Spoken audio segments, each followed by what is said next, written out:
नमस्कार, मी पायल आपलं नवीन अशा व्हिडिओमध्ये तुमचं मनापासून स्वागत करते। कशा आहात तुम्ही? मस्त असाल, मजेत असाल अशी आशा करते। हा दिवस आहे रविवारचा आणि रविवार म्हटलं की काहीतरी स्पेशल झालं पाहिजे। तसं रविवारी नॉनव्हेज डे असतं, तरी पण ह्या वेळेस आहे ना आम्ही नॉनव्हेज करायचं कॅन्सल केलं, कारण आम्हाला त्याच्यापेक्षाही छान असं काहीतरी बनवायचं होतं। तर ते म्हणजे पाणीपुरी। सगळ्यांचं फेवरेट असते ही पाणीपुरी, नुसतं म्हणलं तरी आपल्या तोंडाला छान पाणी सुटतं। तर पाणीपुरी करायचं असं ठरवलं होतं, त्यामुळं पाणीपुरीची सकाळपासूनच मी अगोदरच्या दिवसापासूनच तयारी केली। तर पहिल्यांदा मी बटाटे शिजायला घातले आणि मटारही शिजायला घातली। तर इकडे आहे ना शेवही करून घ्यायला लागले, कारण परत माझ्या लक्षात आलं की शेव तर मी आणलीच नाही आहे आणि शेव हे सगळंच आम्हाला लागतं। त्यामुळं मग शेव ही घरीच बनवून घेतली, कारण आहे ना घरामध्ये शेव असेल ना तर काही दुसरे पदार्थही पापड ते भाजला तरी त्याच्यावर टाकून खाता येते, आणि शेव मी घरीच बनवते शक्यतो, आणि खूप छान कुरकुरीत होते। तर तेच तुम्हाला दाखवते की खूप छान झाली होती, आणि थोडीशी जास्तच झाली माझ्याकडनं। पण शेव म्हटलं तर सही मला खूप आवडते, पण आहे ना बाजारामध्ये जशा वेगवेगळ्या शेवेचे फ्लेवर असतात, पालक, लसूण शेव, तर असं करण्याचं माझं डोक्यात आहे। तर बघू आता कधी मी बनवेल, आणि तो साचा मी त्यासाठीच खास आवर्जून घेतला आहे।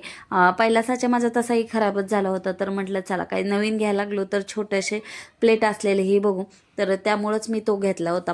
आणि बुंदी ही खारी बुंदी पाहिजे। जेव्हा आपण आहे ना बाजारात जातो तेव्हा ही बुंदी ही असते पाण्यामध्ये टाकलेली, त्यामुळे तशी बुंदी करून घेतली। आणि तसाही मला खारी बुंदीचा आहे ना चिवडा खूप आवडतो। लहानपणी जर दिवाळीमध्ये आमच्यात खारी बुंदीचा चिवडा असायचा, आणि मला आहे ना सगळ्यापेक्षा खारी बुंदीचा चिवडा खूप आवडायचा लहानपणी। आता एवढं तेलकट खाऊ वाटत नाही, पण आवड असते का, थोडंफार तरी खाल्ल्या जातच। तर तीच बुंदी पहिल्यांदा माझ्याकडून नैना टाकण्यात जास्त झालं, आणि बुंदी करताना माझ्याकडे मोठा साचा आहे, त्याच्याने खूप छान छोटी पडते। पण आता आपल्याला शॉर्टकट करायचं असतं, वरतून काढायचा, मग कंटाळा केला, तर जो खालीच होता ना जे आपला रोज वापरतो तो झारे, त्यानेच मग ट्राय केलं, तर झाले छान। म्हटलं छोटंसं जरा थोडीशी मोठी झाली पण ठीक आहे म्हटलं। आणि पाणीपुरी मी बाहेरून कधी आणते, पण आता पाणीपुरीच्या पुऱ्याच आणल्या, कारण आहे ना बऱ्यापैकी मी पाणीपुरीच्या पुऱ्या अशा घेऊन येते, म्हणजे जेव्हा आपल्याला तळायच्या आहेत तेव्हा तळता येतात आणि खाता येतात। आता याच्यामध्ये दोन डिफरन्स थोडा जाणवतो। जेव्हा आपण पुऱ्या तळलेल्या असतात ना त्या जरा जास्त सॉफ्ट असतात, आणि ह्या थोड्याशा त्या मानाने कमी सॉफ्ट असतात। पण असं ह्याच्या एवढं म्हणजे ते तेल कसं वापरलंय काय माहिती, पण हे तर चांगलं लागतात। आणि ना तर ह्याचं वैशिष्ट्य म्हणजे ना इतके छान फुगतात आणि कमी तेलामध्ये तळून होतात। बाहेरच्या तशा आता तेल भरपूर वापरत हे असतील, पण हायजीनचाही विषय राहतो, त्यामुळं मग मी घरीच तळते, पण छान लागतात। जे आपण पाणीपुरीची टेस्ट लागते ना सेम, थोडाफार फरक पडतच असेल पण तशाच लागतात। आणि एकदम छान असंही खायला आहे ना, आपण जे काही नाही टाकलं तर असंही खायला खूप छान टेस्टी लागते।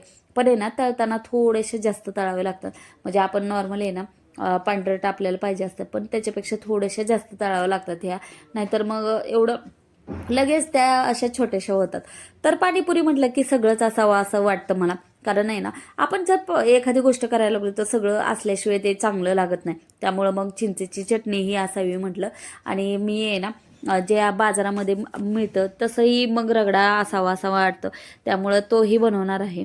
आणि इथं चटणी हिरवी चटणी करायला घेतली आहे, आणि हिरवी चटणी तर तिखट पाणी म्हणतात कोण कोण याला, तर तिखट पाणी तर एकदम छान झालं ना मग पाणीपुरी आपली छान झाली म्हणायचं। तर त्याच्यासाठीच मी पुदिना, कोथिंबीर, आलं, लसूण घेतलं, आणि मिरचीचं माझं चाललं होतं एवढी टाकली तरी बास का, कारण मुलं खाणार होते, त्यामुळं मग मिरची जास्त तिखट असेल तर मग ते खाणार नाहीत, मग आपल्याला कसं तर होतं, त्यामुळं टाकू का नको मध्ये मी 2-3 म्हणजे 4 तरी टाकल्या, आणि मीठ टाकून ते छान बारीक करून घेतलं।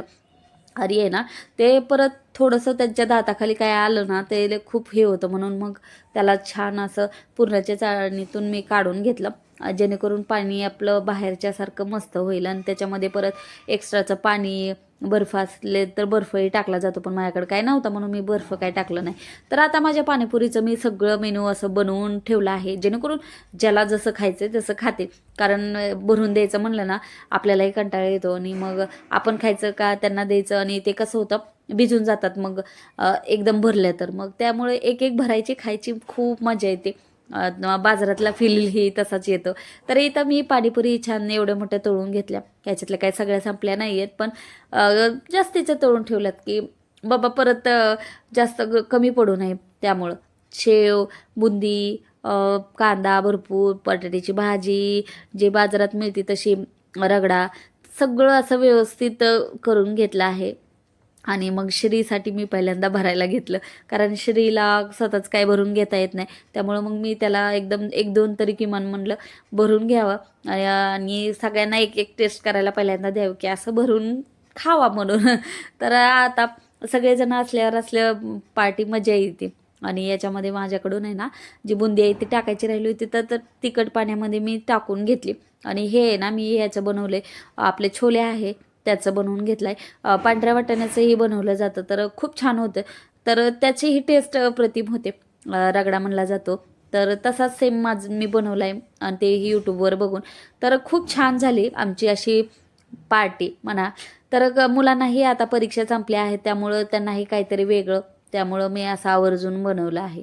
तर तुम्हीही पाणीपुरी खायला या असं म्हणावं लागणार आहे. आता खाऊन झाली आहे आमची, पण तरी पण म्हणत्या खायला या. खूप छान झाली होती. आणि मुलांचं म्हटलं तर बाहेर जाऊन खाण्यापेक्षा कधीही हे चांगलं. घरामध्ये काय असेल छोटं मोठं मुलांसाठी काहीतरी ट्रीट द्यायची असेल तर पाणीपुरी मस्तच. तर छानशी पाणीपुरीची पार्टी झाली. खाल्ल्यानंतर मग किचन आवरून घेतलं आणि असं काय केलं ना, किचनवर भरपूर पसारा होतो, त्यामुळं ते आवरलं नाही ना, मग खूप राडा होतो. आणि मग संध्याकाळच्या वेळेला तर मग आपली घाई होती. त्यामुळं मग किचन छान आवरून घेतलं, भांडे घासून घेतले आणि त्यानंतर मग संध्याकाळी तुम्हाला दाखवते डायरेक्ट की दिवाबत्ती करून घेतली. आणि दिवाबत्ती करून झाल्यानंतर मग स्वयंपाकही करायचा होता. तर असा होता माझा आजचा व्हिडिओ कसा वाटला नक्की कमेंट करून सांगा. व्हिडिओ आवडला असेल तर प्लीज लाईक करा, शेअर करा, सबस्क्राईब करा. भेटूया